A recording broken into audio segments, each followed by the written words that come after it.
They'll never see me coming. All this is a riddle. Everything all around you is a riddle. Thus is the mystery of me open to the world's interpretation. I play with these fools like puppets. I shatter them like glass when I'm through. And it feels good, really good. We're past the point of no return, aren't we? Haven't you seen it? Because I have. We're coming. I want you to do me a favor. Go back and tell all these men that I'm here. And this is everything. It's real. You tell them I said that. You can never hurt me. You hear that? You can never hurt me.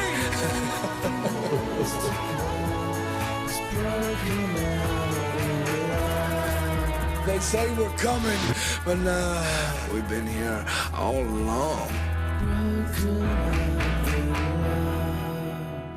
Follow the Buzzards! Hi everyone, and welcome to another episode of Trip Around Multiverse with your host, the ex-Southern cult leader Carl Charles, and the kayfabe equivalent of a horror movie villain, C.Y. Chong. And today, recently, a wrestler, wrestler, it's really hard to say, because it's quite emotional. Recently, Windham Rotunda, aka Bray Wyatt, sadly passed away at the age of 36. Yep, quite young. And we thought, hey, to honor his memory and stuff, let's take a look at some of his top 5 ranked matches on cagematch.com. So yep, as though there will probably be discussion of other matches. Yeah. Within that. Yeah. But yes. So rank number 1 here is the Elimination Chamber match from 2014. Wyatt family versus The Shield. Yeah. Which was really, really good actually. Yeah, I think they built the atmosphere very well. They had, and the teams are very, very different. Yeah. Yes. Super different. Yeah. I can see as well. This is where Roman Reigns himself is not exactly the most at the most tribal chief. Let me put it that way, right? No, he's like the complete opposite at this point. Yeah. Yeah, he's early days. Yeah. Or early enough. Yeah. And also, I believe Eric Rowan isn't the greatest guy either. No, you could tell this is like sort of, I think, when he was still learning to be a wrestler. Yeah. Other than that, though, there's some great spots and great build, great crowd interactions. Yeah. I will say, when Dean Ambrose and Bray Wyatt brawled into the crowd, and then only Bray Wyatt came out a couple of minutes later, and then the Bludgeon Brothers, who they weren't the Bludgeon Brothers yet though, No. choke slam Seth Rollins through table to eliminate him, and then it was Roman versus all 3 Wyatt members. Yeah. Which, at the time they were giving him that level of push, so I can't say whether I liked it or not.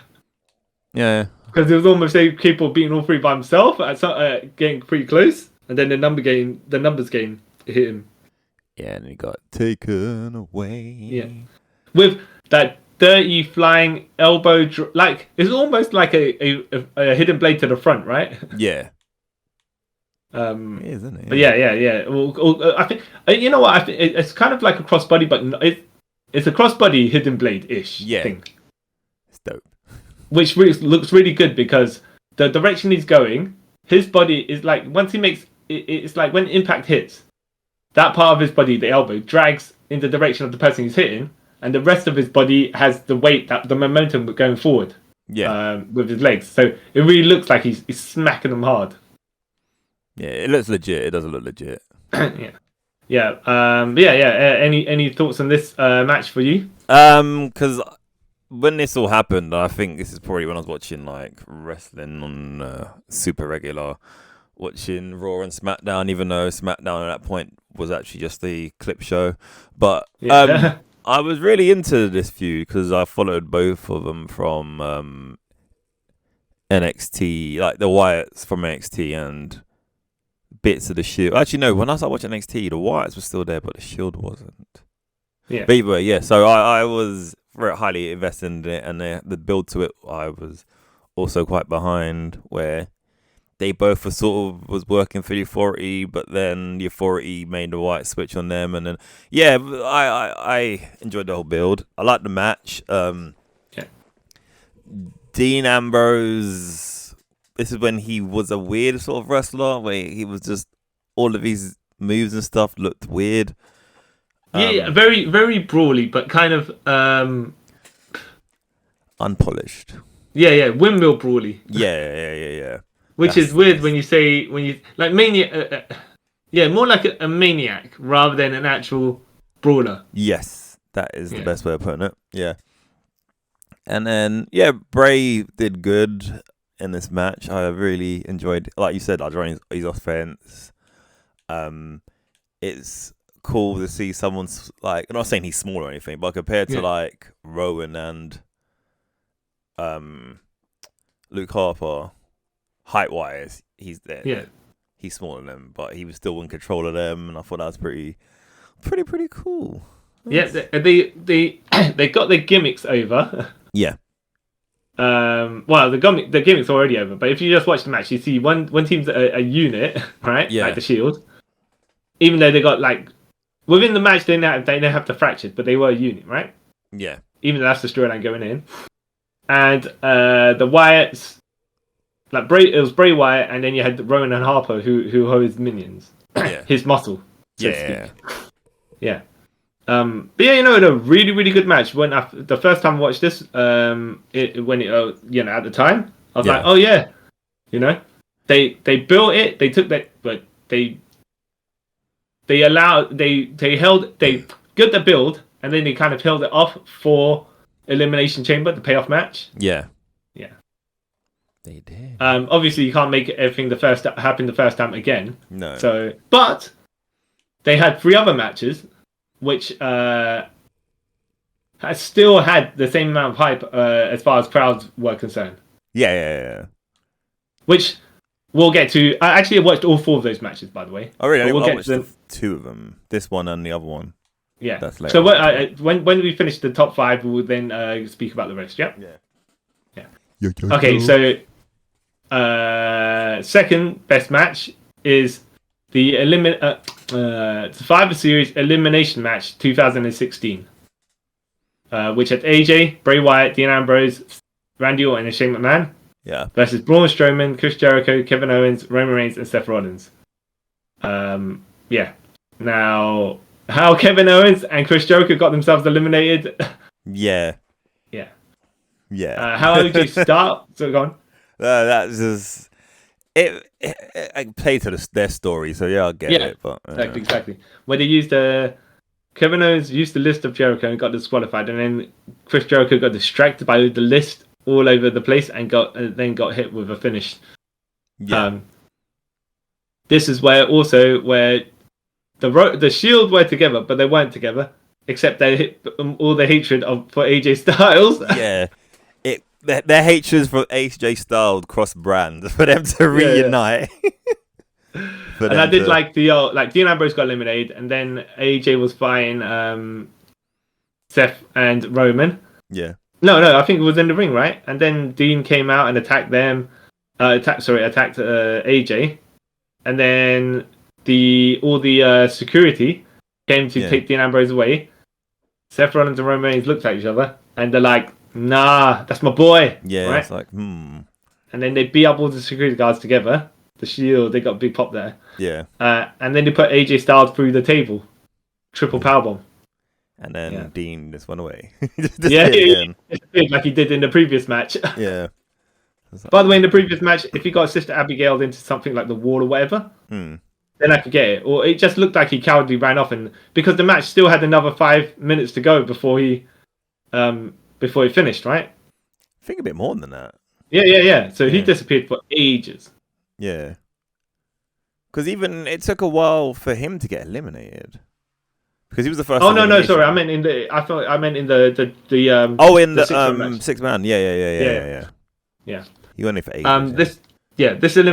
This Survivor Series elimination match was also the infamous match where Shane got speared from it. I forgot about that until watching this. I was like, "Is this the one?" I was like, "Oh, yep, there it is." Because I was like, wait a minute, is this the one with Dean Ambrose comes back? Because he got eliminated. I was like, wait a minute. Yeah, because I was confused. Like, is it? Yeah, I'm not sure. And then bang! Like, oh, yep, there it is. Yeah. There it is. So, yeah. So Roman was put in the corner. Shane went to do the coast to coast, aka the Van Terminator, without the chair or the bin, and then he got speared out of midair. Now, here's the thing, right? He didn't tuck his head in, I think, because he hit, and then his head his head hit the mat, and then he was out. Yeah, but he wasn't out. He was groggy. I've kind of thought because of how he sort of stopped suddenly when he got obviously speared and then just hit the ground. I thought that's kind of what. Yeah, he kind of smacked it and then his head popped. I think obviously in midair you can't really adjust certain things, right? But I will say this, right? If Roman maybe caught him a bit higher, it might have been alright. It's just it kind of caught him in the hip area. So when you're bringing a guy down, but then again, this is Shane as well we're talking about. So maybe he just didn't tuck in, maybe just didn't tuck in long enough, or maybe it was just the impact and the rebound.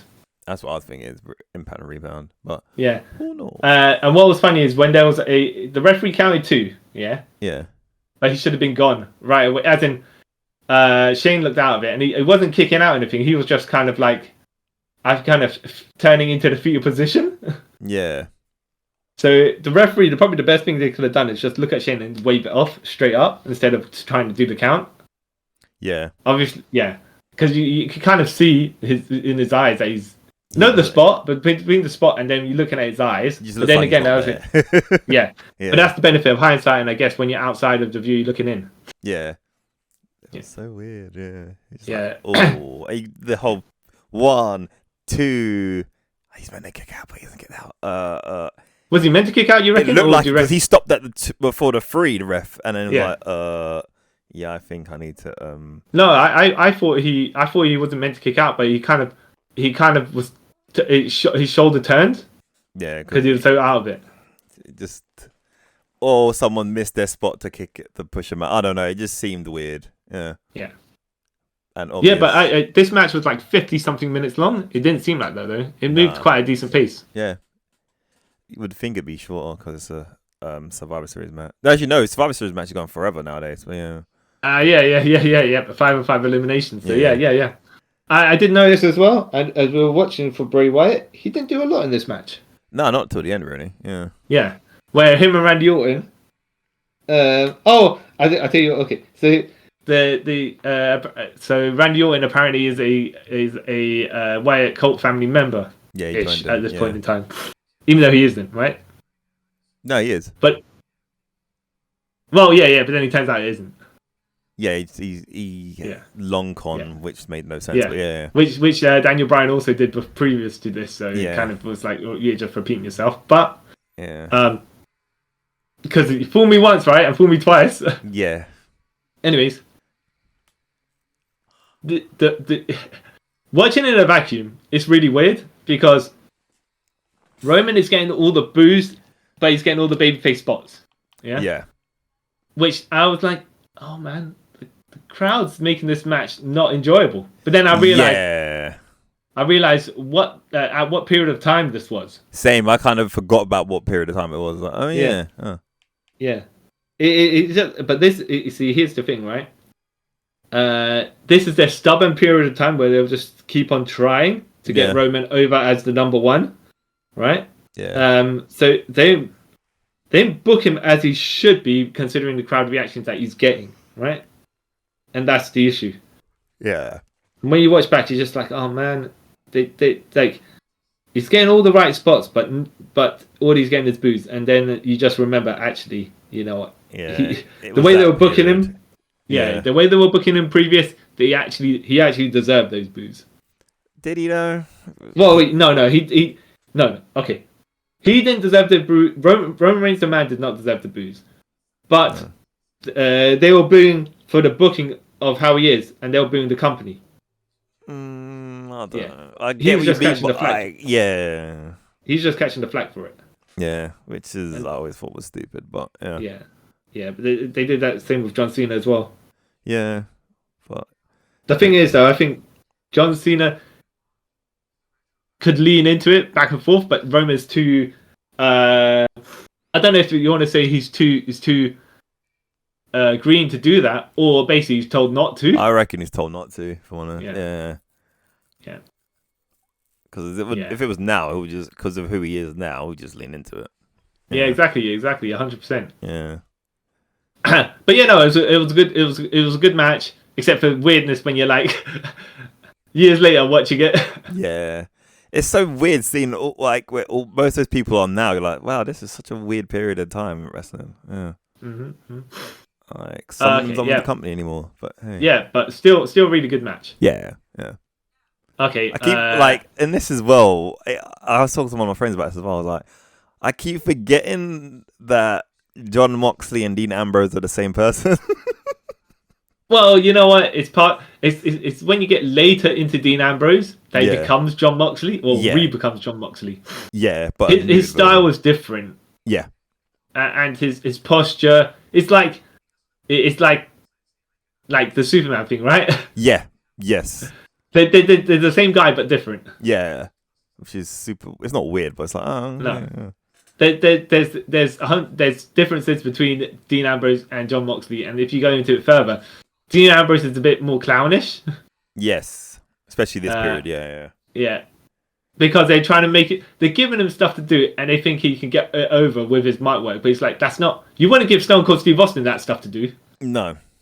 You know. And I would say Dean Ambrose or Jon Moxley is that style of character. Yeah. Give The Rock anything, and he'll get over as much as he can, right? Well, we didn't get over Black Adam. Boom, boom, boom. Yeah. Sorry, just had to make that joke. But yes, it's weird. It's weird to see. Yeah, super weird. All right, but yeah, really good match regardless of that. Yeah. And I was wondering how they're going to get Braun Strowman eliminated because this is in the middle of his push. Oh yeah, this is like my favorite period of Braun Strowman. Or was it was it afterwards when him and Roman have that monster brawl where they just like trying to talking about the ambulance one? That and all their other sort of weird I'm not done with you yet feud. Yeah. Which stuff. That feud was something because they had the guy they were pushing to the moon, right? Yeah. And then they had the monster that he had to defeat. Yeah. Except that he's like, yeah, but you pushed this guy so hard, I can't. He's not the underdog compared to the monster. I'm trying to work out how the monster is going to try and beat him. Yeah. Yep. Yeah. It made no sense. Yeah, and even when Braun Strowman won an ambulance match, because Roman Reigns speared himself into the ambulance. Yeah. And then after he came out of the ambulance, beat up Braun Strowman and put him in the ambulance the same way, and then next night on Raw, he that's when Brock and Samoa Joe were having their feud, and then Roman was saying to Brock, "I'm the only one who can beat you." Samoa Joe was like, "Nah, boy, you ain't the one." Yeah. And then he's like, "Yeah." Joe said, "You're being real, Matthew, for a guy who got his ass beat by Braun Strowman yesterday night." And then Roman's like, "Look at me, look at Braun. Where is he exactly?" And I'm like, "Yeah, but you didn't exactly put Braun over with the win he just got." You're saying he basically fluke won it? I don't know. Yeah, it's... Yeah. But then Braun's everyone else. Yeah. Mate, yeah, makes sense. Is this the year also where there was an elimination chamber match and Braun was eliminating everyone and then somehow Roman defeated him?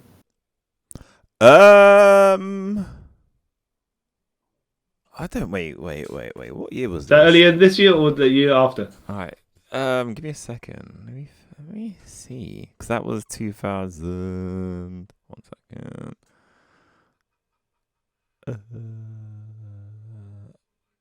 That's 2016. All right. Give me a second. Yeah. It might be.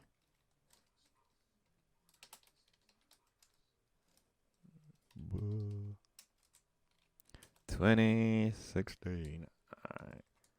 Yeah. It- Because the 2017 Elimination Chamber is next on this list. All right, so 2016. Wait, there wasn't one in 2016. Oh, Wait, really? what? Yeah, it skips according really? to the Wikipedia. Yeah, unless I think would have been when they done one of the Saudi shows instead. Oh, yeah. Maybe that was the case. Maybe that was the case. Oh yes, it is because that's the one where KO was that later that year when Kevin Owens lost the title to Goldberg. Oh, yeah? Was that a Saudi show? I can't remember. But either way, it sounds about right. You're saying. Okay, yeah. So on to the next match. Unless you have further comments, by the way. No. Right. Elimination Chamber 2017. AJ Styles versus Baron Corbin versus Bray Wyatt versus Dean Ambrose versus John Cena versus The Miz. Yes. This is where Dean Ambrose had won the world title at some point, lost it to AJ, won the Intercontinental title, and was feuding with Baron Corbin, only to be put on the pre-show of WrestleMania. Oh yeah. Yeah. While his two Shield cohorts were decently high up at the card. Yeah, because that's the year that Seth Triple H, isn't it? Yeah. Yeah, and Roman versus Undertaker or Brock, one or two. Yeah. Wow. Yeah. Wow. Yeah, exactly. And you would have thought the Intercontinental title is something. Don't be silly. Oh yeah, no, there was no elimination. There was no elimination chamber 2016. No, there was Fastlane. Yeah. And then Roadblock, and then WrestleMania 32. Yeah. Okay. Huh. But yes. This match I liked as well. Yeah, match is good. Yeah, I mean, to be fair, it is the top 5. So yours these matches are going to be good, right? Yeah. Yeah. Not. Yeah. I want to say, nothing particularly bad about this match. It was quite enjoyable. It's an elimination chamber, you know. Yeah, it's gonna be fun. Yeah. I don't remember any terrible elimination chamber, if I'm honest. There probably is one, but it doesn't spring to mind, so that's a good thing. Question mark? Bray Wyatt won. Yes. So this is where this doesn't make any sense to me. Yeah. AJ Styles won the championship and held it until Royal Rumble. Then he lost the title to John Cena. Yeah. At Royal Rumble, only to then John Cena to lose it, to be one of the first people eliminated from the. No, I think he was like the third, isn't it? Yeah. He just left AJ and Bray Wyatt. For the final, the final 3. Yeah. I mean the final 2, which I it. thought made a lot of sense, right? Yeah. But the thing is, you could have just had AJ bring have the title in here. Nah. Oh, coming to the match with the title. Yeah. I get it, but then I guess for the AJ Cena story from before this, because then the scene would have won. I mean, then AJ would have won 3 in a row. So I guess there's no. Yeah, exactly. I mean, they couldn't really do that, so I wouldn't say necessarily book themselves into a corner. Yeah. Because they don't want John Cena losing so many times to AJ Styles. Yeah. I wouldn't want that either, but. But what was the point in a 2-week title reign? Well, there's been worse. Yeah, your boy Edge, right? No, but 3-week title reign. John Moxley recently. when he lost. Well, to that CM was Punk. different. That was different because that kind of had to be done. Wait, was it? You're talking about when he won the title off when are you talking about when he won the title when Punk had to vacate it or got stripped of it, or are you talking about when he won it off Punk and then lost it to Punk? The weird one where literally he won it the week before All In. Yeah. And then lost it at All In. No, sorry, All Out. And then lost it the week after. And then that's when all that weird stuff happened. Yeah. So I will say the second one, which he had to, because Peter Punk got stripped the title and Moxley kind of, that one's fine, right? Yeah, that one's fine because it was a bad situation where they had to sort of like make best of it. So that one I've no problem with. It's just the other one's like, what? Okay. Yeah, and I think what they were trying to do there was give it a bit of how unsureness, Yeah. But then I think the problem is they were leading to MJF versus CM Punk. So at that time, you kind of had it going in a particular direction. Yep, and then what happened. Not going to go into it. Yeah, so then kind of back into the wall. Yeah. But back to this Elimination Chamber match. Yeah. Our boy The Miz. Yeah. Our boy The Miz was I like underratedly Miz. entertaining. Yeah, I like Miz. He did feel out of place in this match. I will also say as well, Miz with his it kicks, which the best. look weak, right? Yeah. But they suit what he's doing. Yeah, it's the whole point. That's why I was like, I get it. Yeah. So I can't hate on him for that. No. He knows what he's doing. I don't know. Yeah, I don't know what they were trying to do with Dean Ambrose at that point, but yeah, I still find it weird that why would you have the Intercontinental Champion in this match as well? Yeah. No, it's a bit weird. I'm pretty sure there's other people you could have. Well, there was, I think Cena, AJ, and Dean Ambrose were kind of having a three-way beef. Yeah, but no, not at this point. Not at this point. When they? I thought it was. Nah, because he was having beef with Baron Corbin before this. No. Wasn't this where? Nah, that's Survivor Series. You're thinking of Survivor Series, but it was having to be. No. I thought Dean Ambrose had the title. AJ won the title off him. Yep. John Cena come back because and gets the title shot because it's John Cena, right? Yeah. And then Dean Ambrose called him out and stuff, and then they had kind of like a three-way beef going on. No, only for a bit, but then I was really done by the time Ambrose got the Intercontinental title. Yeah, it's true. It is true. I mean, I wouldn't say he was out of place here, in that sense, right? Yeah. Because he did have the title not too long ago, and he was also pretty high-ranked guy. Yeah. However, being here and then not being on WrestleMania, being the Intercontinental title holder, that is weird. That's what I'm saying. It just doesn't make any sense. Yeah. Different time, I guess. Yeah. And I think they tried to help Baron Corbin look good. Yeah. Yeah. I like Baron Corbin, but they just personally, I think they crap on him. Yeah. Yeah. A bit too much, right? Yeah. Because like NXT, he was perfect. The Lone Wolf? Yeah, he was awesome in NXT. And then when he first came over to main roster, he was pretty good. And then they just keep doing dumb stuff with him, and you're just like, I don't know what to do with you anymore. Yeah. I feel they haven't worked out exactly what they're trying to do with him. Yeah. In the sense that what worked before and why it doesn't work now. Yeah. Who knows? But yes. Yeah. So, Bray Wyatt. So John Cena get eliminated by Bray Wyatt. Yeah. And then later on, he has a good exchange with AJ Styles. And then he gives Sister Abigail to AJ Styles and wins the title. Yep. I'm like, yes. Yeah, I was so happy when I saw this. I remember watching it live. Did I watch this one live? I think I did watch this one live. Yeah, and I was quite happy. I was like, oh, good on him. He deserves it. Yeah.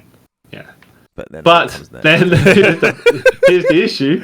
It's the feud that happened afterwards with Randy Orton. Yep. With the I never watched it, by the way. I still haven't watched it. Yeah. It's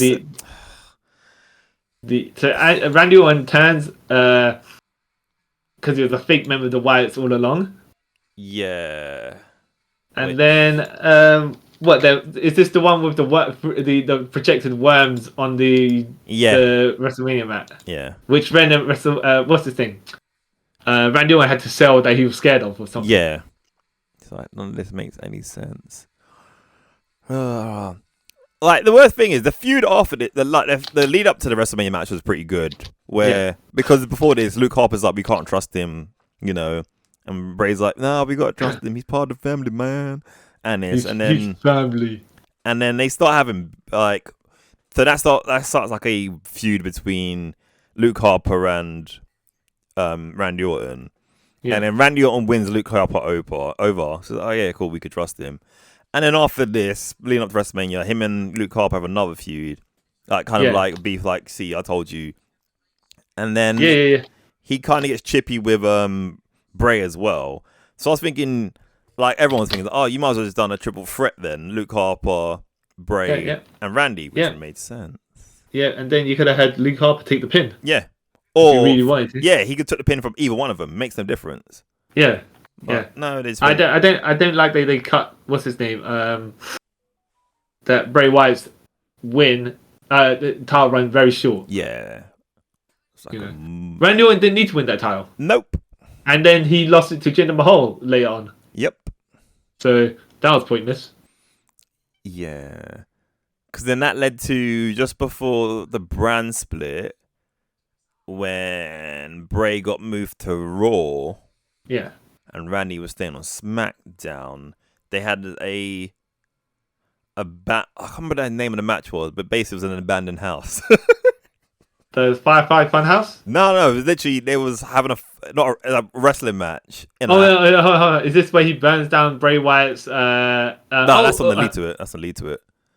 No. That's the lead to WrestleMania when he burned down the house. Oh yeah, they burned down the abandoned warehouse, whatever it was that White compound. Yeah. Oh, I need to find. I can't remember the name of the match. So basically, they have a match. Obviously, I can't remember where it was. The House of Horrors, is that the one? Yes, House of Horrors. Yeah, there we go. Yep. And they start fighting there, and then they end up at the arena. And then Bray pins him, but it doesn't count because it's not a title match because Bray's moving this Raw and Randy's staying on SmackDown.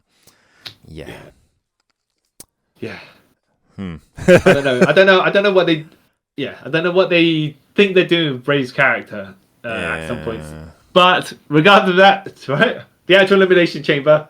It was good. It's good. Yeah, right? Yeah. We remember storylines before and afterwards, right? Which then make certain things don't make any sense. Yeah.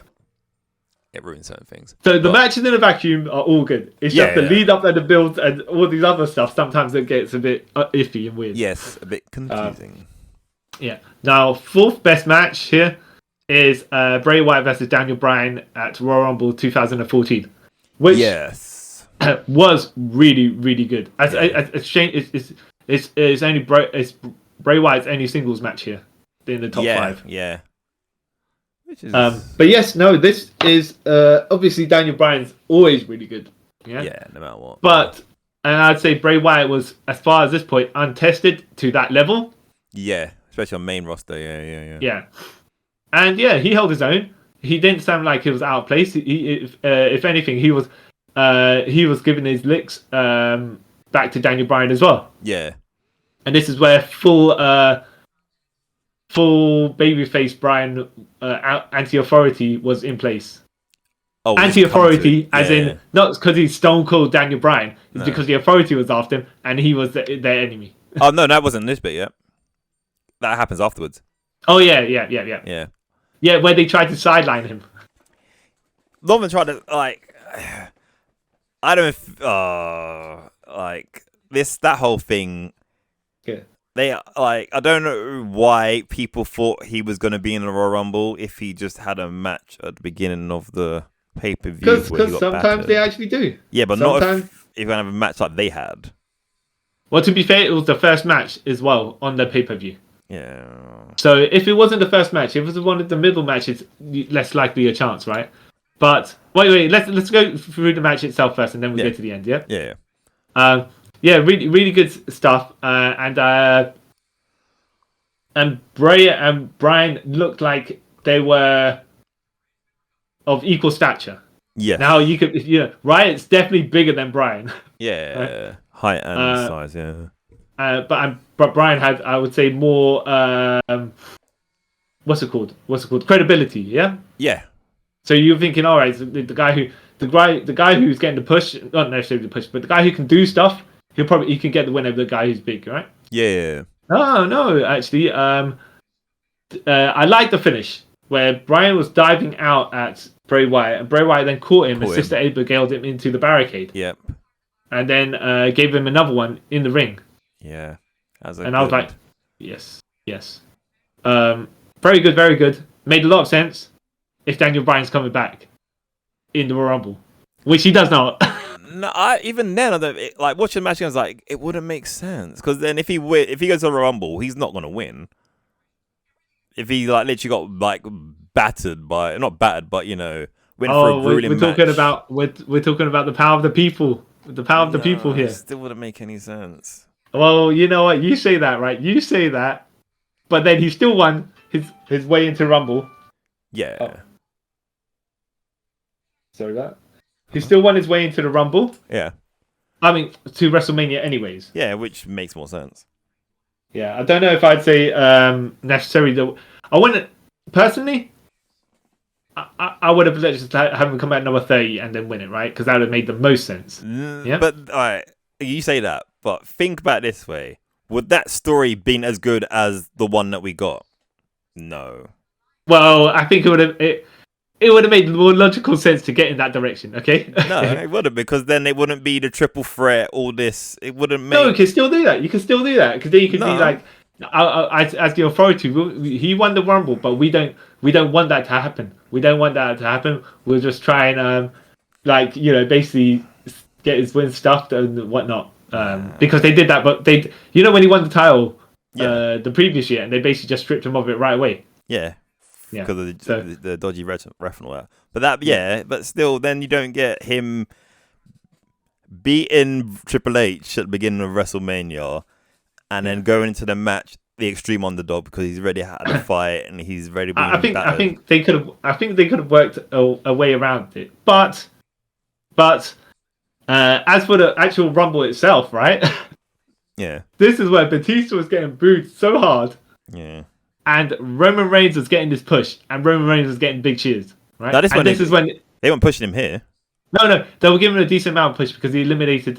First of all, because as part of the Shield, he started to be the guy who was the leader, even though he wasn't really the leader. As far as I'm looking at him, I'm going, nah, he's not necessarily the material, but you got the wacky Dean Ambrose, and you got the more smoother Seth Rollins, right? Yeah. But Roman had the least kind of personality at that point. Yeah. Because he was meant to be the cool guy who is the cool muscles man. Yeah. And usually that guy's an enforcer. Yeah. But he eliminated, I believe, 14 people in this Rumble. I think so. Yeah. And so because the crowd hated Batista so much, they cheered Roman Reigns at the end. Yeah. And then they booed Batista. Only because, though, the other person that got the cheers that the crowd wanted to win was CM Punk at this point. Because it's and Daniel Bryan, they were chanting his name all the way to the end when it was Rey Mysterio. And then Rey Mysterio was kind of chuckling on his way out because of the booze he's getting. Yeah.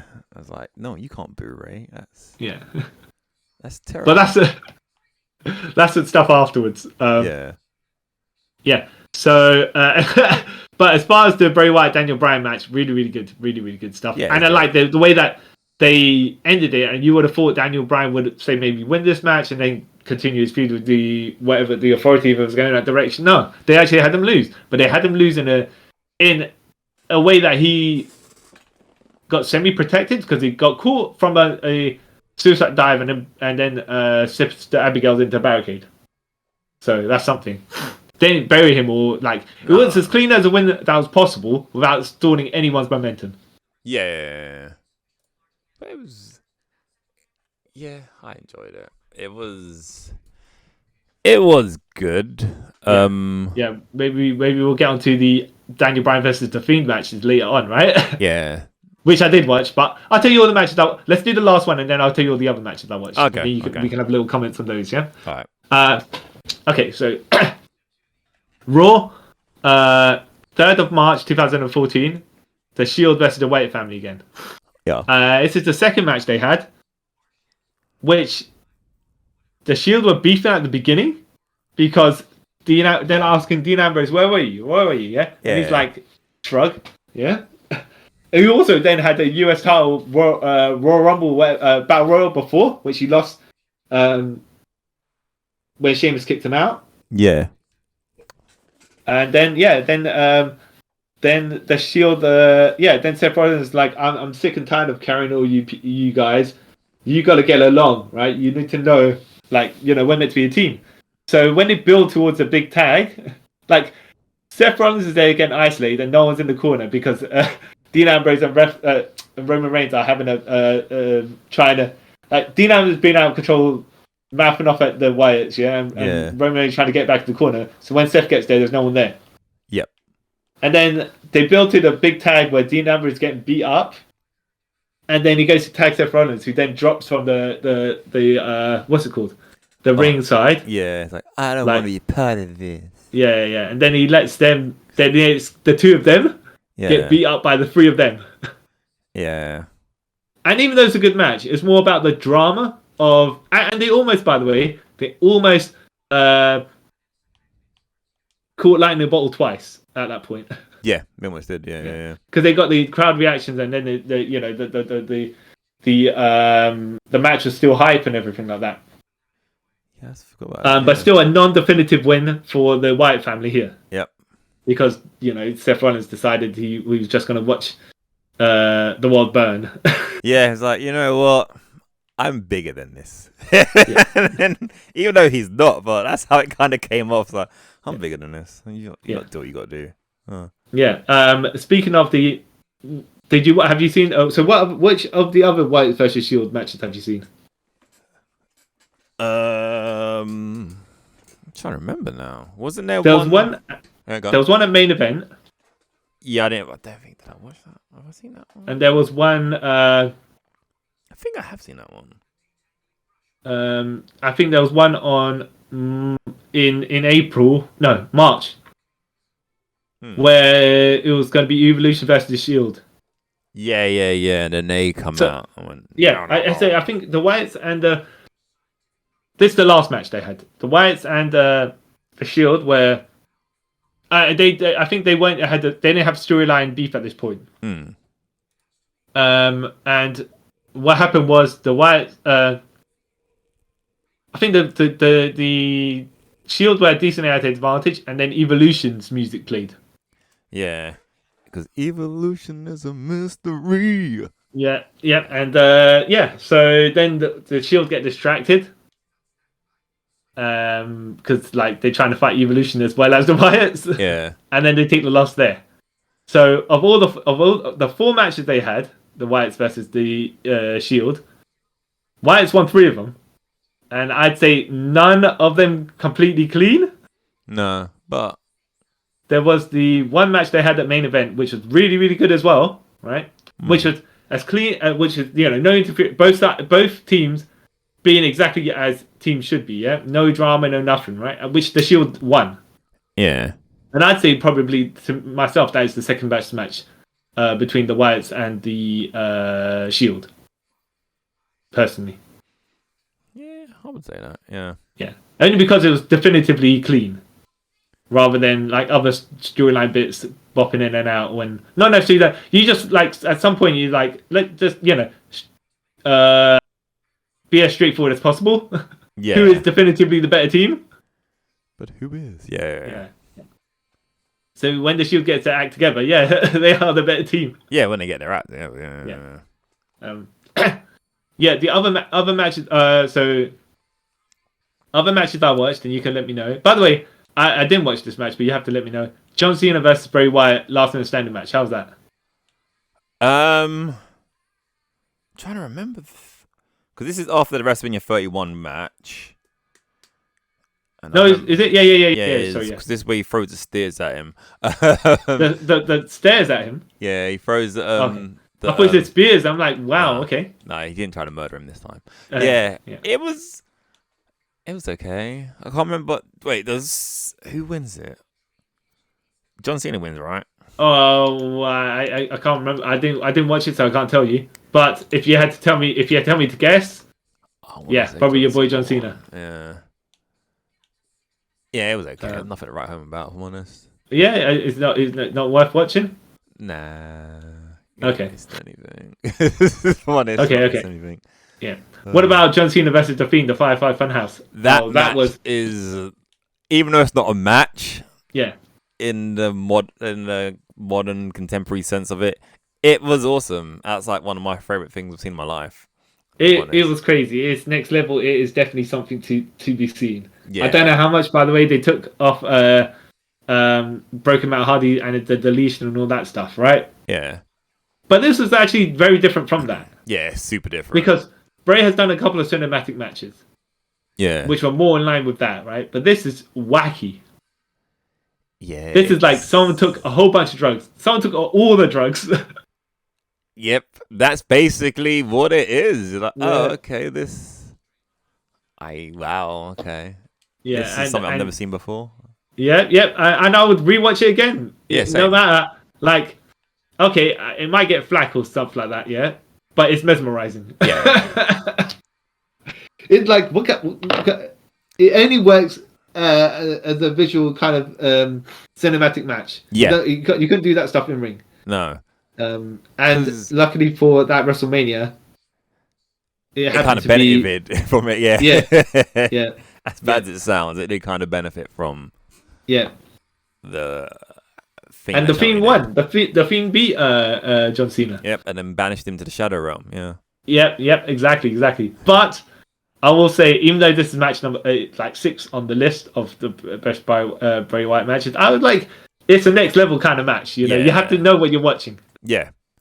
Yeah. You have to realize you're not actually watching a wrestling match. You're watching like a career breakdown of John Cena. Yeah. And in his own mind, happened. right? Yeah. So John Cena defeated John Cena. Yeah, basically, yeah. In the world of Bray Wyatt. So it's like, oh, okay, it's awesome. Like, okay, like to me, that's probably like second on cinematic matches I've ever seen. Because obviously the first one would be the first one between Matt and Jeff Hardy and TNA. What was it? Yeah. No, not the final deletion. The first deletion match? Yeah. That's obviously the best because it was set in stone what comes next. But that one's a close second, Firefly's Funhouse. Because had that budget. Yeah. So other standout Bray Wyatt matches were his triple threat with AJ Styles, John Cena. Yeah, for the title. I think just after he freshly won it as well. So just to cement him. Here's the thing, right? That match, even though it was good, it kind of had to, they did it to cement him as a main eventer. Yeah. And you realistically speaking, you're thinking actually maybe that should have been the match at WrestleMania. I don't know, because no, but that, when I say just looking at the people involved, rather than looking at people involved, rather than what the storyline is, or not necessarily passing the torch, but this is the guy we're trying to bring to our level in status. The only thing I think about that though, if it was at WrestleMania, it would kind of be like he's riding passenger to the AJ John Cena feud. Which is true. But then again, they had this match anyways. So yeah. But I'm saying like if it was at WrestleMania, it would kind of seem like that's kind of it. Like, oh, you're just sort of here to Yeah. be here. Oh, sort of thing. You know, like, okay. Yeah.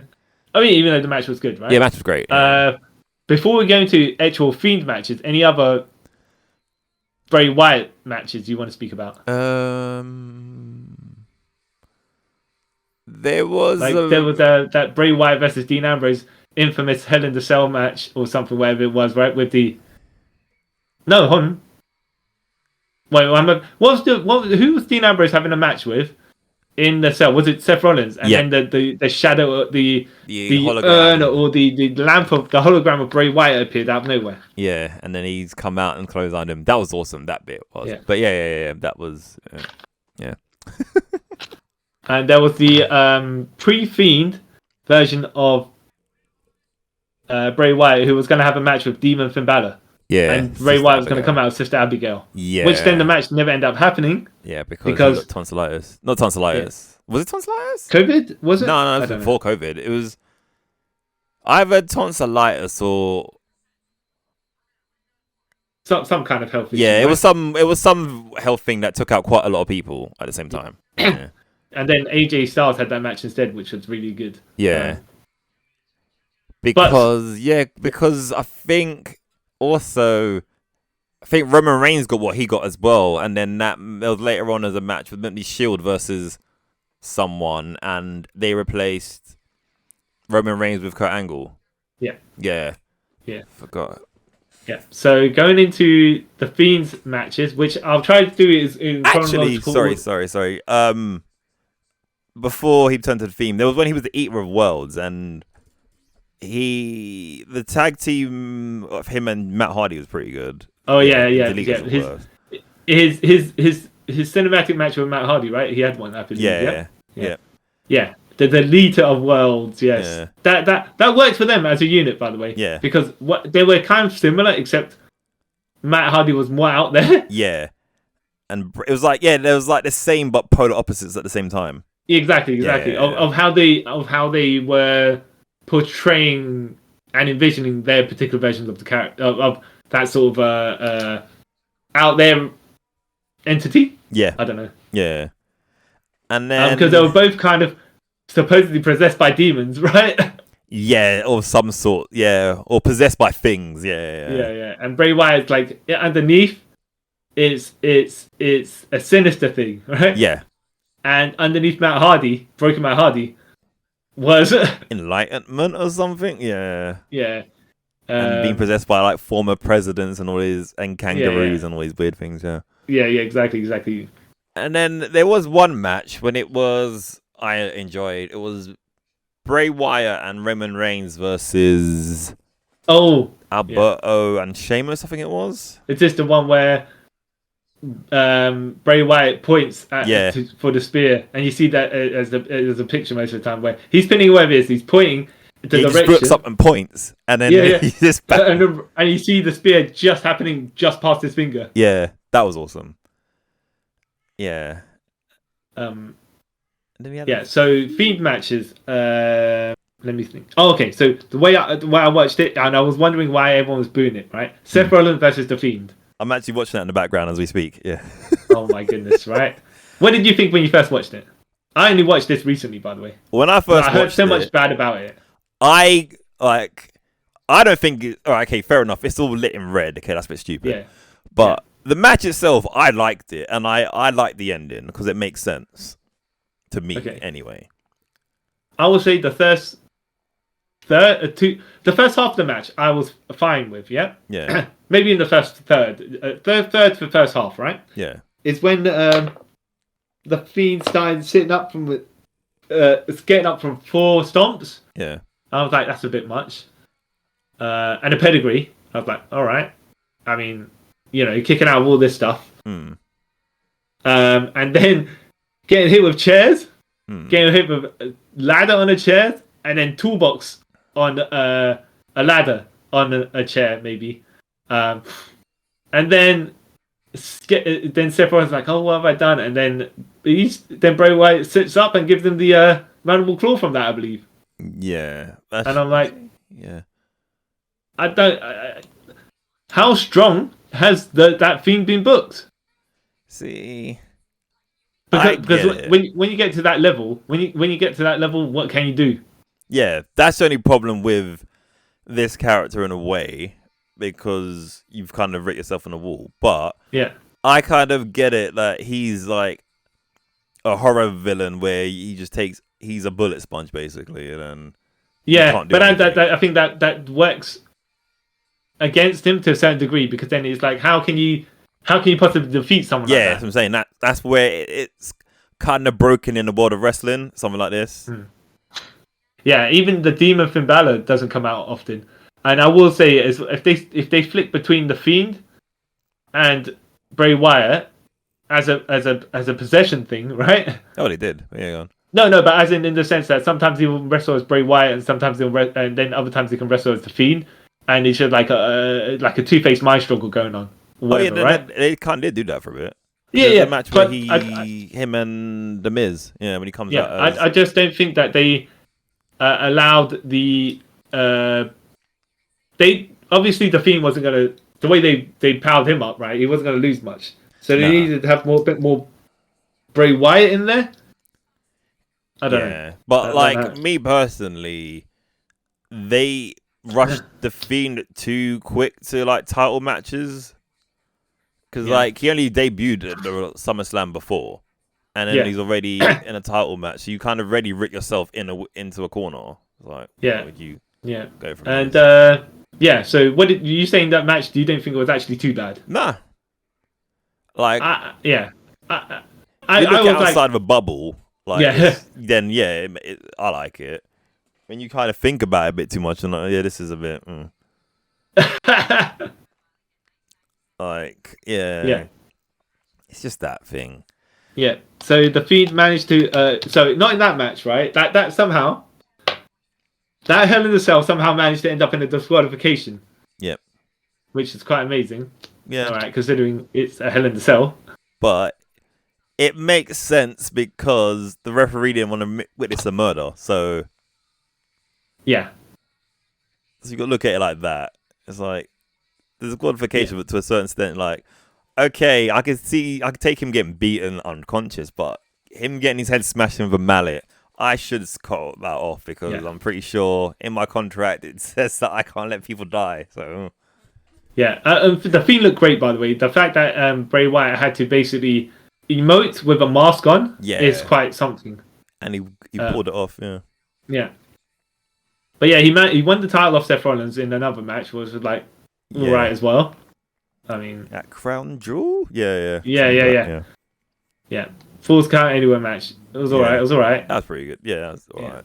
Just when you get to that level where you, like you said, a kayfabe bullet sponger. Yep. Yeah.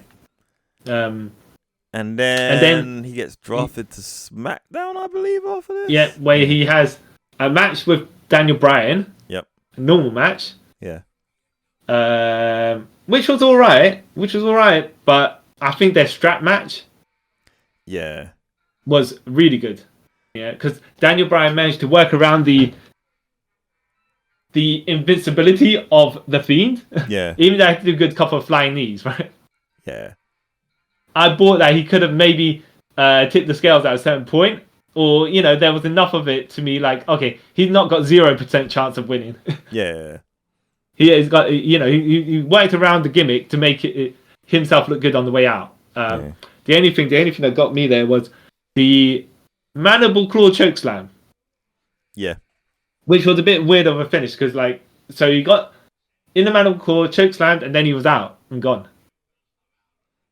I think he should have kicked out from the like it looked like it was a pin. He should have kicked out of that, and then the mandible claw just fade out from that after a while, because it just seemed like a bit too quick of a KO.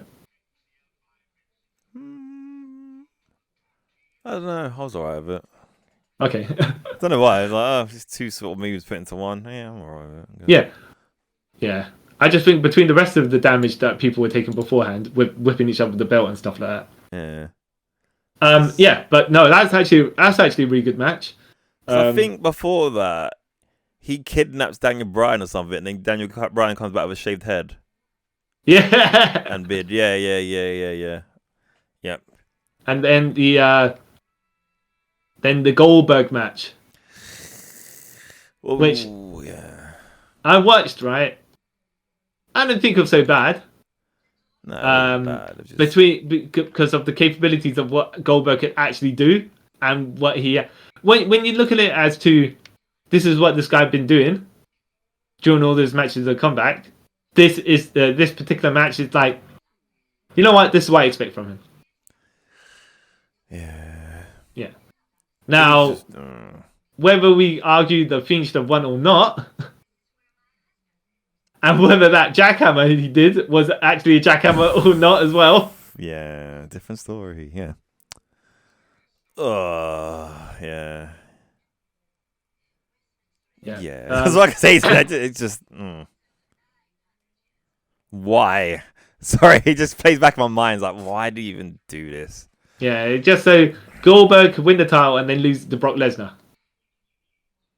Oh, yeah. Yep, that was what it was. So it did make sense in the long run. It just didn't make sense to bury Bray's character like that. Wait, was this all in the same year? Wait. Yeah. Oh, wow. Wait, hold on. No. No, wait. No, is this... Wait, hold on.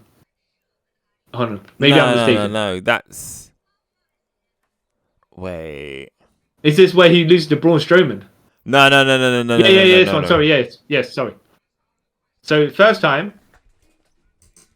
Yeah, because he loses to Goldberg, and then Goldberg has it till WrestleMania where he's meant to wrestle...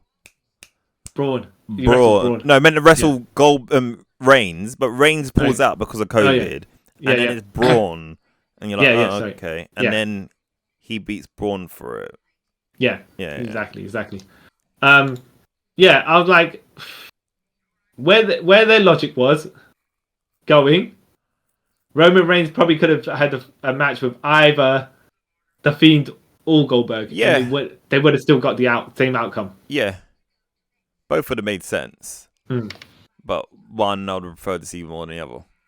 Yeah. The thing is, Goldberg could take the heat of beating The Fiend.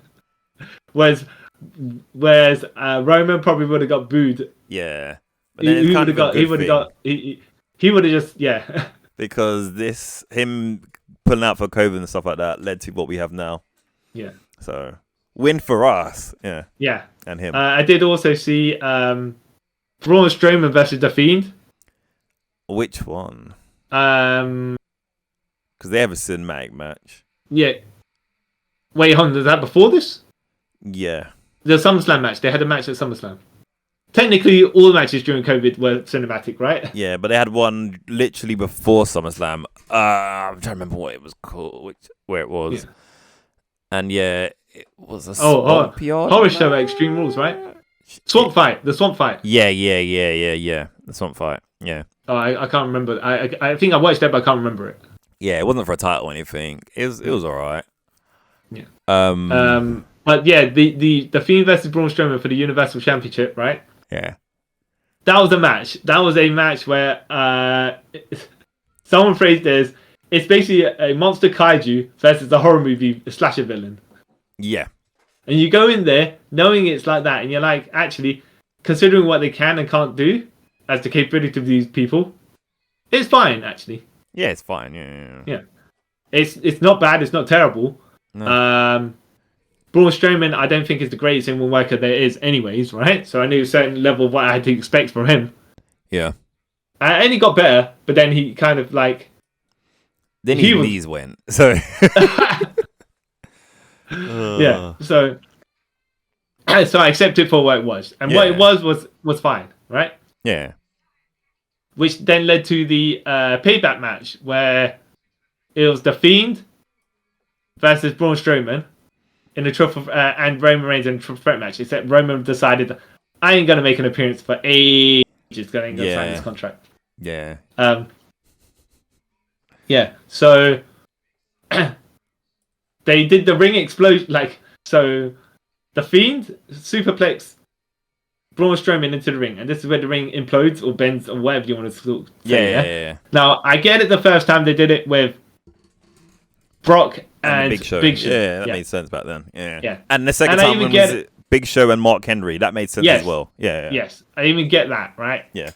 But this, I was like, I don't know about that. Yeah. Okay. Because these guys aren't, I want to say necessarily, if it was Big Show and Braun Strowman, fine. Yeah. Yeah. I guess they But did it for the horror aesthetic, I guess, in a way. Yeah. And then the referee, he tipped his legs. He went like he wibbly wobbly. Yeah. And then he decided to hook the top rope and tip himself out. Yeah. He jumped out. It's like, Charles Robinson, you're a joker. The And then the biggest joke of them all, Roman Reigns finally signed the contract for the triple threat match and then decided to whack everybody with chairs. Yep. Yeah. Hit a spear, then wins. Yeah, which I'm like, yeah, okay, I get that. That's how he was being portrayed. That's how he was going to do it, yeah? And as far as the loss as the Fiend's concerned, it makes sense. But you know what's funny about this as well during this time? Because you weren't actually sure what Roman was at this point. Was he a heel or a face? Yeah. It's like, oh, okay. Well, huh? I guess. Yeah. And the tribal chief was born. Yeah. Yeah. I think the one other match we forgot to mention was... Well, first of all, there's two matches we forgot to mention. I'm going to say this one first and then I'm going to go backtrack to the other one, right? Yeah. This one we did watch, by the way. LA Knight versus Bray Wyatt. Lights out. I love this match. Mountain Dew, fantastical neon light show match. Yeah, I liked it. Yeah. For what it was, right? Yeah, no, I like everything about it. It's you got So you got LA Knight, who is just not self-aware whatsoever, and is just uber douchebag how he portrays himself. And you got Bray Wyatt, he's like supernatural and stuff. And then but LA Knight's not selling none of it because he's self-aware. He's not self-aware, so he's like, I don't care. You're all a bunch of dummies and stuff like that. And then Bray Wyatt's like, yeah, you should be scared of me because, I have magical powers. And he's like, I don't believe in magic. That's why I was like, this is the weirdest, pairing of a feud ever, but I like it. Because one person's not selling it whatsoever. Yeah, and this is where Uncle Howdy jumps off from the top of the raft, whatever it is. Yeah. Yeah, and misses LA Knight. Yeah. And it looks so obvious as well. Bo Dallas. So the other thing, the other last match I want to point out is when Randy Orton had a match with The Fiend and he doused him in fire and burnt him. Yep. What was that about? It was Randy Orton is above murder, so he... Well, no, yeah, but my say what was that about is so you got this guy to the power level of people spamming finishes, right? And he's still kicking out. Yeah. And then you set the character on fire. Yeah. Right? And then he comes back later on. Yeah. It's like, what is it going to take? Because an RKO, of course. What do you think? The RKO is like the spear from God or whatever. It nullifies everything. So. Yeah. It was just that was, I don't know what was going on there. It was wacky though. Yeah. It was awesome. Yeah. That and then their match at WrestleMania, which was okay. Just the finish was a bit weird, but yeah. Yeah. Sometimes I'm thinking yeah. I like what am I seeing? The Bray Wyatt character. I love it. I love him. It's great. But what I've noticed with him, the stories are good with him, but then they never kind of know how to end it because how sometimes the character's written is how do you end this? What's the follow through? Yep. Yeah, because either way we do it, it's gonna be kind of anticlimactic because this is wrestling and everything just goes on afterwards. You know what I mean? It's where do we sort of go from here? Oh, he gets pinned. Okay. You know what I mean? It's yeah, and then we have to level it up to he gets drowned in the lake and reincarnates into another version of himself, and then he turns into a slasher villain monster, and then he gets set on fire and still returns. Yeah. So yeah. I think that's only certain thing with sort of supernatural characters like that and stuff. It's in the end of the day, it boils down to taking bumps in a ring. You know what I mean? Yeah. Maybe sometimes it's a bit too much for wrestling. So, but hey, Yeah, I don't know. I feel like the Fiend should be the finale of in feuds Yeah, that he's gonna get over in, yeah, or maybe the middle match if he's gonna win. Well, some in between match where he win, and then he can lose. If he's gonna lose a feud, he just loses Bray Wyatt. yeah, Unless, of course, I mean, a bit similar to Demon Finn Balor. yeah. Even though he's lost a couple of times, and I do wonder how the Fiend versus Demon Finn Balor match would have went. Yeah, Pumpkin Balor. Yeah. Yeah. At that point, though, depending if Finn was in Judgment Day, he probably would have taken the loss. And if they were both, I don't think both necessary faces, because it's the Fiend a face or a heel. Well, he's just the Fiend, right? He's just the force of nature, isn't it? Like Godzilla, not bad or good. Yeah. So I think the winner would be the outcome of depending what the alignment of Finn Balor. Yeah, yeah. Oh, just yeah.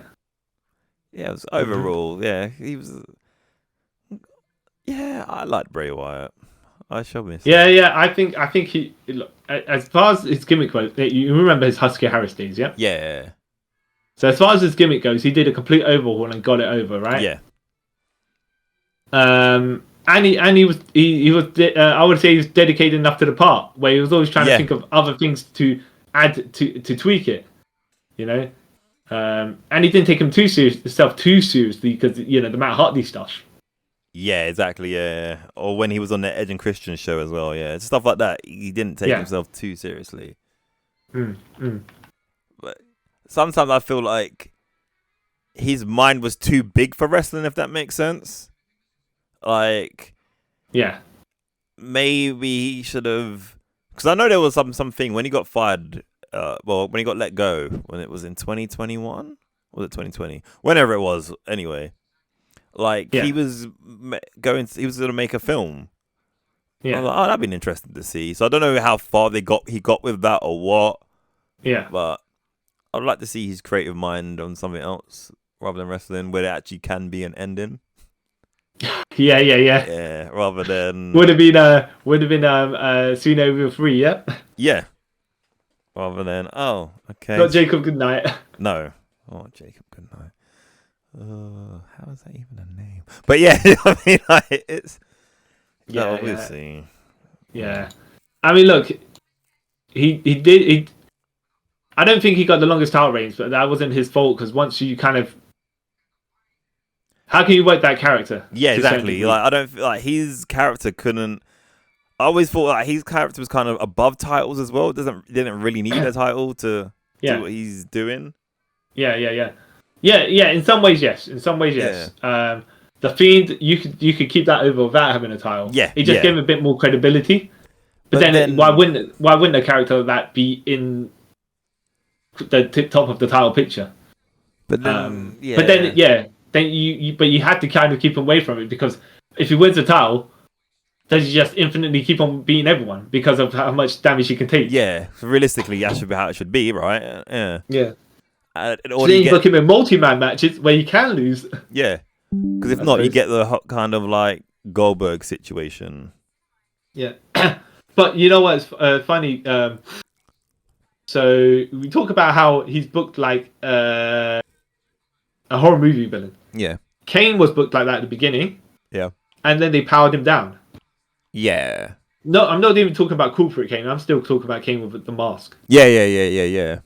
But at least with the Kane with the mask, it gradually happened. Yeah. But when was Kane with the mask? When there was, I believe, there was the spot in Rumble 2001 where The Rock came out. Stone Cold was already out, I think. Yeah. No, was The Rock already out? Stone Cold, anyways, and it was Undertaker and Kane in the ring. Yeah, I think The Rock was through a table one time, but he was getting in there. Yeah, and I was like, if these four face off in a fatal 4-way or something like that, I know Kane's getting the pin. Yeah. And then there was the power trip, the 2-man power trip, which was Stone Cold and Triple H versus Undertaker and Kane for the tag titles / world title versus and Intercontinental title, right? Yeah. And I was like, I know who's taking the pin here as well. Yeah, it's a bit obvious, isn't it? And then it was the DX match in Saudi Arabia. Oh, yeah. Yeah. Kane and Undertaker, Brothers of Destruction versus DX. And I was like, I know who's taking the pin here as well. Yeah. Kane! Yeah. Yeah, but it's like you say, it's one of those strange things where they just gradually powered him down the card. Yeah. He came in red hot, yeah, in the red light as well, Yeah. and then he just kind of slowly made him weaker and weaker. But like the cool thing, like the same thing that kind of saved Kane was like he always did seem like, even if he took those sort of losses and stuff, next week he could be like feel like a threat again because of how they sort of, like you said, how like we said, he kind of gradually did it. Yeah. Yeah, so he's like, oh yeah, he could be not world champion, but like he could be a threat to someone after. Yeah, Master Kane, yes. Yeah. Yes. Like decent main event mid carder sort of thing. Yeah. Like, you know, a mid carder who visits the main event. Yeah. And you wouldn't question it. Oh, okay, yeah. Yeah. But the Fiend, even Kane only kicked out the Undertaker's mirror match finishes because, you know, Yeah. they're brothers, yeah. And he's master of the Tombstone? yeah, so they're both master of the Tombstone, so he knows how to kick out of it, I guess. yeah. If you say so. That's a stupid logic in my head to sort of make it make sense. Yeah, whereas the Fiend, yeah. You put him in an awkward position. Yeah. It's all. Which is sucky, but hey. Yeah. But overall, I think actually, he's quite a good career, though. Yeah.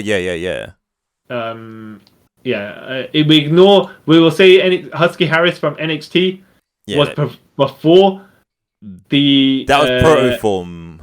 Well, I wouldn't even say that. I'm just going to say that was before he got possessed by the deep. He did clearly somewhere he went and used a Ouija board and draw the pentagrams and whatnot. Yeah, that's and before Sister Abigail came into his life. Yeah. And then the Conjuring.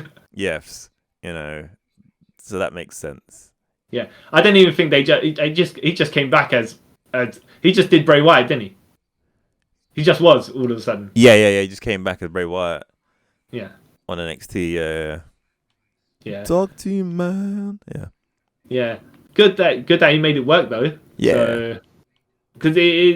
And good that he had Luke Harper and Eric Rowan as the right guys.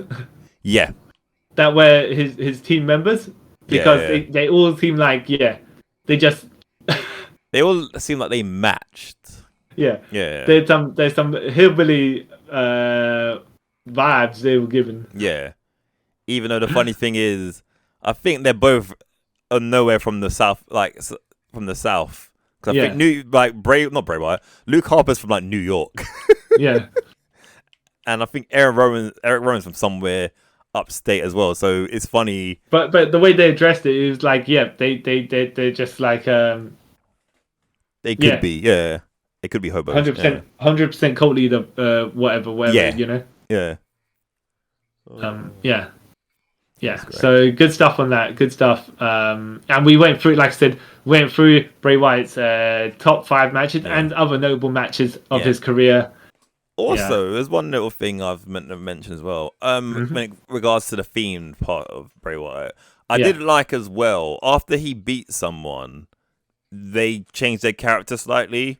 Because like when he beat Seth, gradually after that, Seth turned heel. Same with Daniel Bryan, went a bit different. They all had like a little slight change to their character. Because I remember one of the promos they was saying, like, I think someone made it a little statement beginning of like when the Fiend came out. It was like, when you face the Fiend, you're never the same again. And then like, every person he fought afterwards changed slightly. So like, that's kind of, I like that, a little weird attention and detail. Oh, that's great. Yeah. So I just thought I'll say that. Except for Goldberg, because Goldberg's Goldberg. But yeah. Well, Goldberg, but Goldberg never lost him. Yeah. Well, I never lost him. I fought with him, but you know what I mean. Yeah, Goldberg. The thing is, I think Goldberg could have taken a loss with the Mandible Claw, and I'm glad Wyatt added something like that to his repertoire. Because, I feel like Goldberg, he because of the reason why he won against the Fiend. You know about that, right? How he said that kids see him as a superhero and they can't have. Okay. Yeah. So yeah. I'll let you finish first. Go on. Yeah. So I think Goldberg could have took a pin rather than a submit, because then submitting it seemed as giving. Well, no. up. He didn't need to. He didn't need to take a submission. Just you know, when Roman and Goldberg had that match, and Goldberg just eventually, went to sleep from the guillotine. They could have just done the same thing here with the Mandible Claw. Wait, did Roman and Goldberg have a match? Yeah. It wasn't a great match. Why don't I? Roman just locked the guillotine on, spammed the guillotine, and eventually Goldberg got KO. What was this? Why don't I remember this? Because you exercised it from your mind, clearly, because it wasn't great. It wasn't even... You know how, usually Goldberg matches are finisher spams? Yeah. It wasn't even that. When was And that was the problem. Wow, I legit don't... Wow, okay. I don't know if that's a good or bad thing that I don't remember it. Oh, okay. Maybe because you don't want to remember it. That's probably what it is. Because Yeah. all I remember is the recent Goldberg matches is him versus Lashley, and that's all I legit remember. I don't remember. This would have been recent as well, wouldn't it? I say recent, but you know what I mean. It was definitely what's it called? A tribal chief by that point. Yeah. Yeah. Let me see if I can find it. Let me see if I can find it.